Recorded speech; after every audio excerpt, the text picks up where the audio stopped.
Hi everyone, welcome back to i-TUTOR IAS Academy Tamilnadu History NCERT series. And today we are discussing Unit 13, that is Imperial Cholas. Okay, so why Imperial Cholas important here? And it's a crucial for their vast maritime empire. Imperial Cholas maritime empire was very crucial and spreading South Indian culture to Southeast Asia, pioneering efficient administration, fostering a golden age of Tamil art, that is like Nadaraja bronze and literature, and building monumental temples like Brihadishwara temple is example, and making them a powerful force in Indian history and a model for modern maritime strategy. So that's basic about Imperial Chola is important.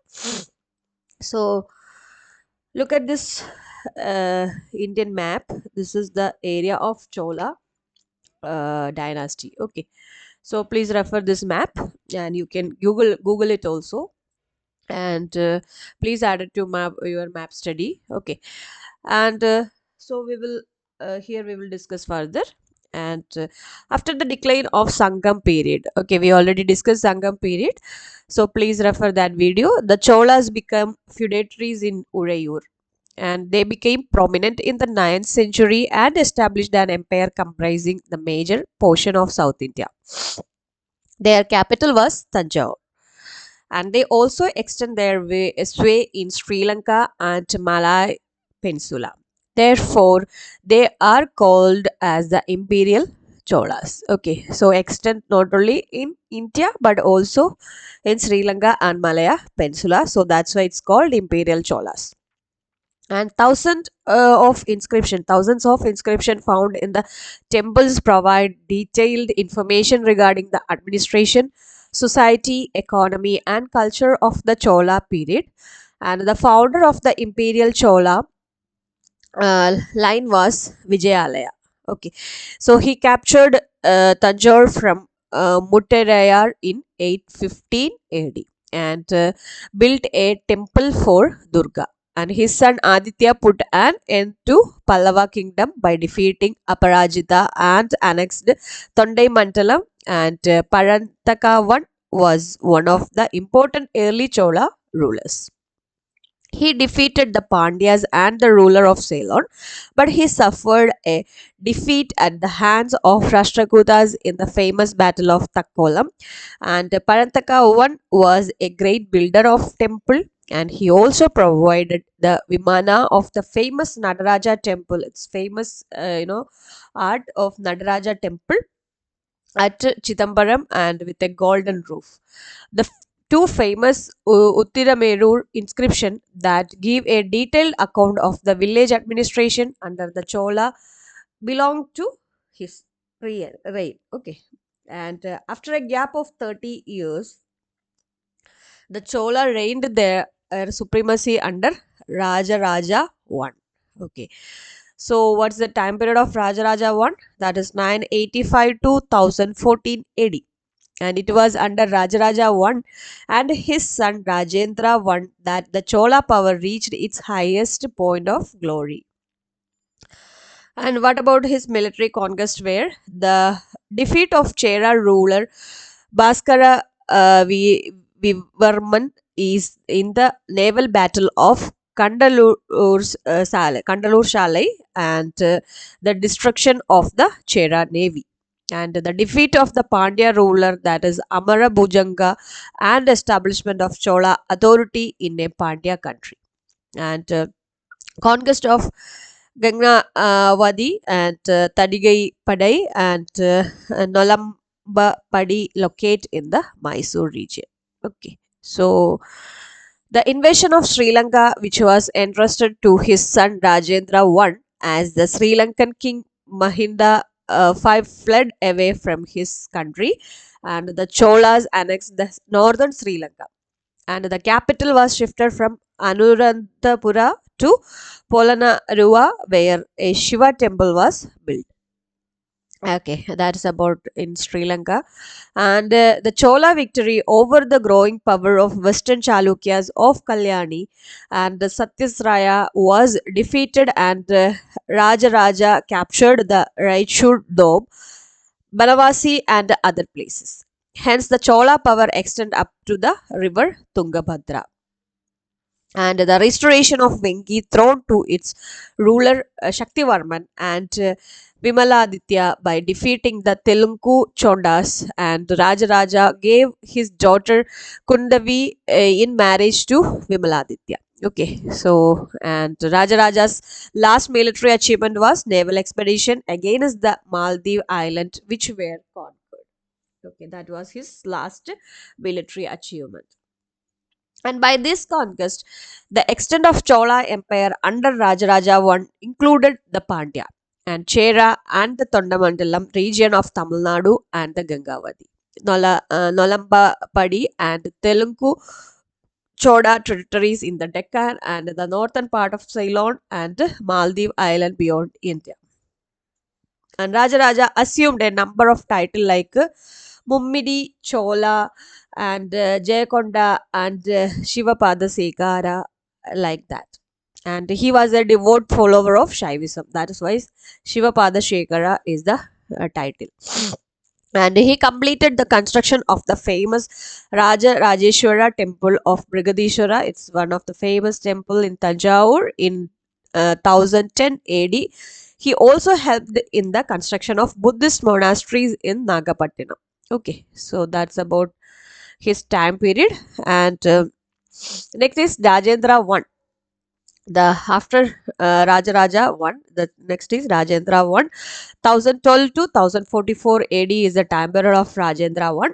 Rajendra has demonstrated his military ability by participating in his father's campaigns, and he continued his father's policy of aggressive conquest and expansion.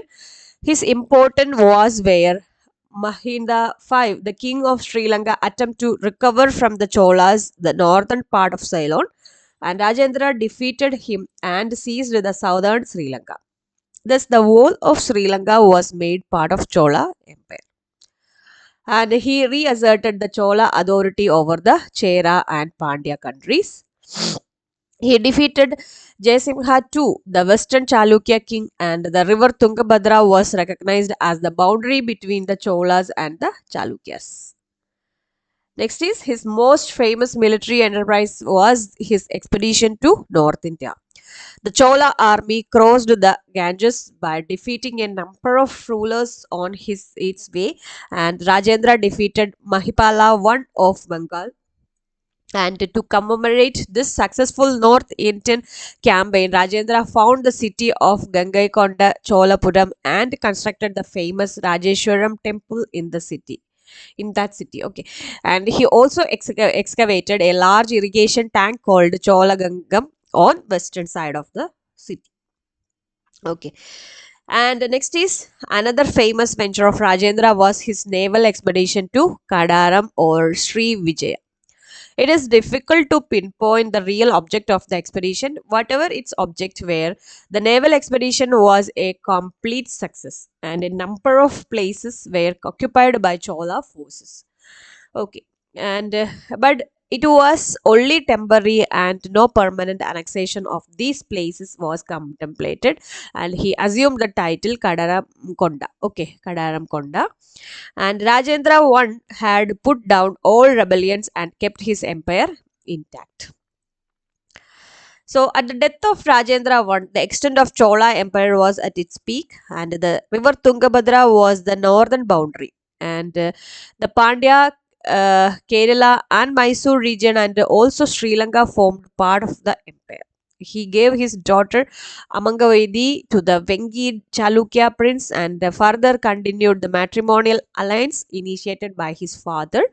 And Rajendra I assumed a number of titles, like the most famous being the Mudikondan and Gangai Kondan, Kadaram Kondan, and Pandita Cholan. These are the title for him. And like his father, he was also a devout Shiva, and built a temple for that god at the new capital, that is Gangai Konda Cholapuram.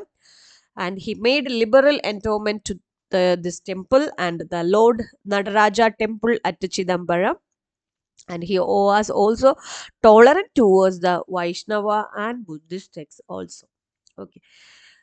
And after Rajendra I, the greatness of Chola power was preserved by the ruler like Kulatunga I and Kulatunga III. And Kulatunga I was the grandson of Rajendra I, and through his daughter Amangaveti. And he succeeded the Chola throne and thus united the Vengi kingdom with the Chola empire. And during his reign, Sri Lanka became independent. And subsequently, Vengi and the Mysore region were captured by the Western Chalukyas. Okay, we already discussed about Chalukyas and all. And Kulatunga I sent a large embassy of 72 merchants to China and maintained cordial relation with the kingdoms of Sri Vijaya. Under Kulatunga III, the central authority became weak. So the rise of the feudatories like Kadavarayas and the emergence of Pandya power as a challenge to Chola supremacy and contribute to the ultimate downfall of Chola Empire. So that is about the downfall of Chola Empire. And only Rajaraja and Rajendra I are the two famous empires in this time. Okay, Rajendra III was the last Chola king who was defeated the Jadavarman and Sundara Pandya too. The Chola country was absorbed into Pandya empire. Okay, so hope you remember Chera Chola Pandyas. And the next is the Chola administration. In that time, there is a central government, and the Chola had an excellent system of administration. The emperor or king was at the top of administration, and the extent and resources of the Chola empire increased the power and prestige of monarchy. The big capital cities like Tanjore and Gangaikonda Cholapuram, the large royal court and extensive grant to the temple reveal the authority of the king. And they undertook royal tours to increase the efficiency of the administration. There was elaborate administrative machinery comprising various officials called Perundanam and Sirudanam. And next is revenue department, and the land revenue department was well organized. It was called Puravari Tinai Kalam. Okay, so just take care of the spelling. You can pronounce in your own way. And all lands were carefully surveyed and classified for assessment of revenue. The residential portion of the village was called Ur Nattam. And these are other lands, such as the lands belonging to temple, were exempted from the tax. And besides land revenue, there were tolls and customs on goods taken from the place to another, and various kinds of professional taxes, dues levied on ceremonial occasion like marriage, judicial fines, and during the hard time, there were remission of taxes, and Kolatunga I became famous by abolishing tolls and earned the title Sungam Tavirita Chola. And the main item of government expenditure were the king and his court, army and navy, road, irrigation, tank, and canals. Okay, these are the main expenditure. Next is military administration. And the Chola maintained a regular standing army consisting of elephants, cavalry, infantry, and navy. About 70 regiments were mentioned in the inscriptions. And the royal troops were called Kaikola Padai and Kaikola Perumpadai. Within this, there was a personal troop to defend the king known as Velaikarar. Attention was given to the training of the army, and military cantonment called Kadangamas exist. And the Cholas paid special attention to their navy. The naval achievement of the Tamil reached its climax under the Cholas, and they controlled the Malabar and the Coromandel coast, and in fact the Bay of Bengal became a Chola lake for some times.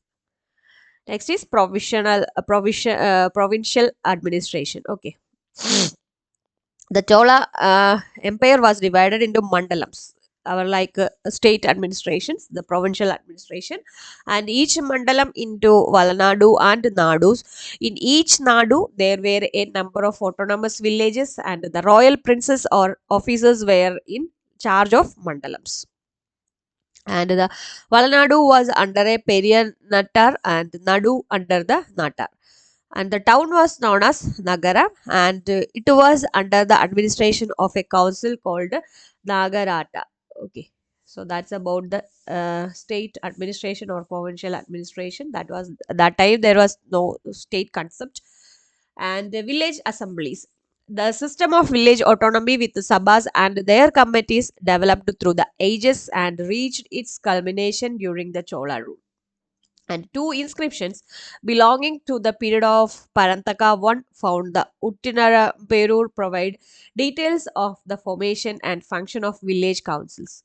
And that village was divided into 30 wards, and each was to nominate its member to the village council. The qualifications to become a ward member were if, there is an ownership of at least one fourth of fourth valley of land, on residence above 30 years and below 70 years of age, and knowledge of Vedas. Okay, these are the qualification become a ward member. And however, certain norms of disqualification were also mentioned in the inscription. There were those who had been members of the committees for the past 3 years, and those who had failed to submit accounts as committee members, and those who had committed sins, and those who had stolen the property of others. Okay, this is also the conditions.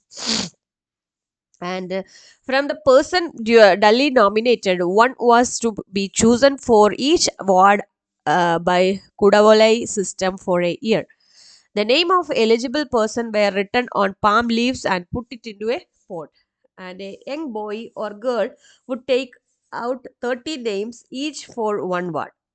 And they were divided into six variums, such as Samvat Sarai Variam and Erivariam, Tottavariam, Panchavaryam, Ponvaryam, and Puravari Varyam to take up six different functions of the village administration. And the committee members were called Variya Perumakal, and they usually met in temple or under a tree and passed resolutions. The number of committees and ward members varied from village to village. Okay, so that's about the village assemblies. And next is socio-economic life.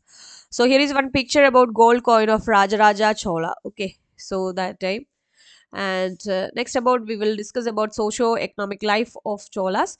Caste system was widely prevalent during the Chola period, and Brahmins and Kshatriyas enjoyed special privileges. And the inscription of the later period of Chola rule mentioned about two major divisions among the caste, that is Valangai and Idankai caste. However, there was cooperation among various castes and subcastes in social and religious life. The position of women did not improve.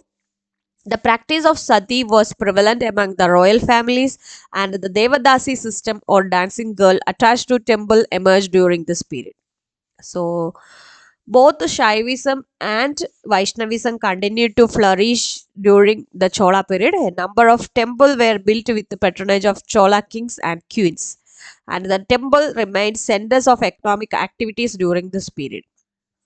And the Matas had great influence during this period. Both agriculture and industry flourished, and the reclamation of forest land and the construction and maintenance of irrigation tanks led to agricultural prosperity. And the weaving industry, particularly the silk weaving and kanchi, flourished.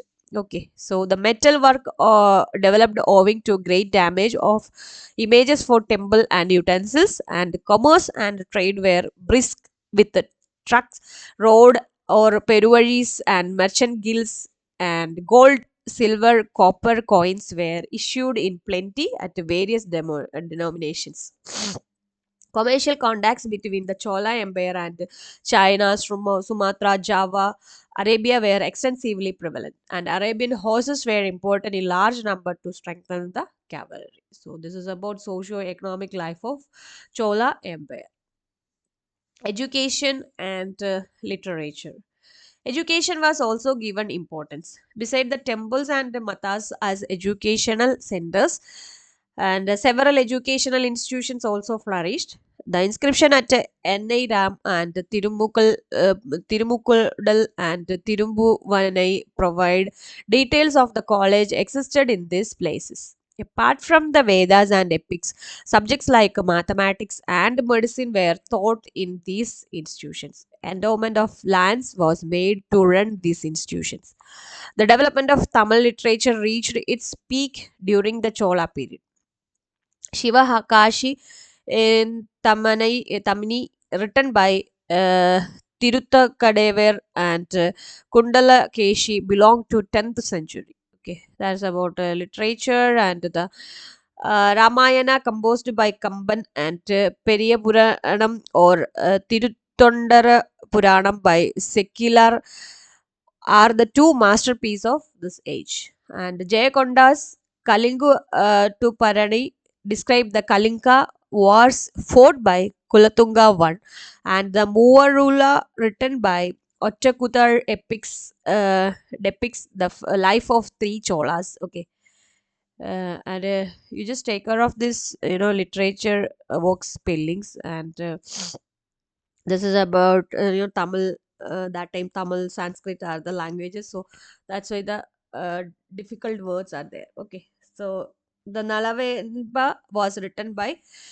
Pugaledi, and the works on Tamil grammar like Kalladam by Kalladananar and Eppurugalam by Amartha Saragarar, a Jain Nallul by Pavanadi, and Virasholiam by Buddhamitra were the product of the Chola age. Okay, so this is the literature works that time. Okay, this is the Tamil grammar works and art and architecture. So here is a picture of Pragadishwara temple at Tanjore. Okay, so the Dravidian style of art and architecture reached its perfection under the Cholas, and they built enormous temples.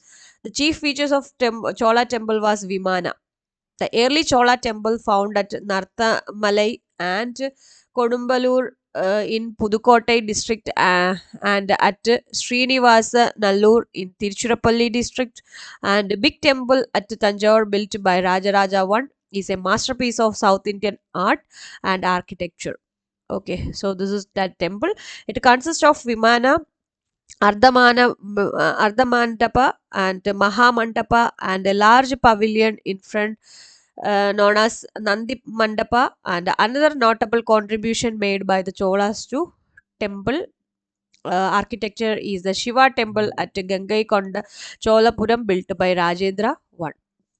So all of you maybe know this Nadaraja Chola bronze, art, right? The Airavata temple at Darashuram in Tanjore district, and Kambahareshwara temple at Tribhuvanam are example of later Chola temples. So these are the South Indian art and architecture of that time. This is a picture of Darashuram sculptures. Okay, and the Chola also made a rich contribution to the art of culture, and the wall of Chola temples such as Tanjore and Gangaikonda Cholapuram temple contain numerous icons of large size with a fine execution. The bronze of the Chola period were world famous. The bronze statue of Nadaraja or dancing Shiva are masterpiece. This is that picture of dancing Shiva, and the Chola painting were found on the walls of Narthamalai and the Tanjore temple. Okay, this is Gangai Konda Cholapuram temple. Okay, so you can Google it also. You will get more pictures. If possible, you may just visit these places, and it will help you for more understanding. So this is all about today's section. So far we discussed from this unit are the rise of the Imperial Chola, right? So all about Imperial Chola we discussed, and the military accomplishment of Rajaraja I and his personality, Rajendra I and his military conquest and village administration of the Chola and its significance, cultural achievement of the Imperial Cholas. So this is all about Chola, dynasty and its uh, Imperial Cholas and their connections. So hope you all clear. In between any doubts, you can contact us anytime. So this is about today's section. For more content, do like, share, and subscribe our channel. Thank you so much.